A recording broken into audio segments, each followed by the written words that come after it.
बिस्मिल्लाहिर्रहमानिर्रहीम अस्सलाम वालेकुम। कुछ दोस्तों का सवाल था कि हमारे घर में जादू, जिन्नात या कोई जिन्नात का मरीज़ है, तो उसके लिए कोई वजीफ़ा बताइए।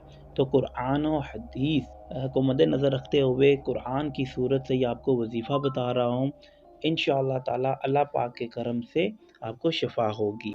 तो इसमें जो भी बीमारी है, जो लाइलाज बीमारी है, जिस्मानी है, रूहानी है, नफ्सियाती बीमारी है, जादू है, जिन्नात है, नज़र बद है, हसद की है, दुश्मन की है, बंदिश है या घरेलू उलझन है या लड़ाई झगड़े हैं, नफ़रतें हैं, आपस में सलूक इत्तेफाक नहीं है और बहुत सी मुश्किलात हैं, काले इल्म के जादू हुए हैं, सिफल जादू हुए हैं, जादू जिन्नात का बसेरा है, तो इंशाअल्लाह ताला इस सूरत से, कुरान मजीद की सूरत से आपको ये शिफा अल्लाह पाक के हुक्म से ज़रूर होगी। तो दोस्तों, आपने ऐसा करना है।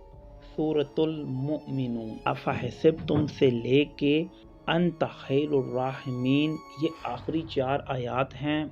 मैंने आपकी स्क्रीन पे लगा भी दी हैं, आपको नज़र भी आ रही होंगी, और मेरी आईडी पे जाके मैंने इसके मुतल्लिक एक वीडियो भी बनाई है आखिरी 4 आयात की, वो आप इसको डाउनलोड कर सकते हैं। आप इसको रोज़ाना की बुनियाद पर 3 से 7 मरतबा सुने और दम करके पानी पिएं और घर पर भी जो लोग हैं उनको भी पिलाएं। इंशाअल्लाह ताला अल्लाह पाक के करम से शिफा होगी। ये वजीफ़ा आपने रोज़ाना की बुनियाद पे करते रहना है। कोई जादू जिन्नात आप पर असर नहीं करेगा इंशाअल्लाह ताला। अगर आपको हमारी वीडियो पसंद आती है तो हमारे चैनल को ज़रूर सब्सक्राइब किया करें, ताकि हमारी नई आने वाली वीडियो आपको बर वक्त मिल सके। अब तक के लिए इजाज़त दीजिए। अल्लाह हाफ़िज़।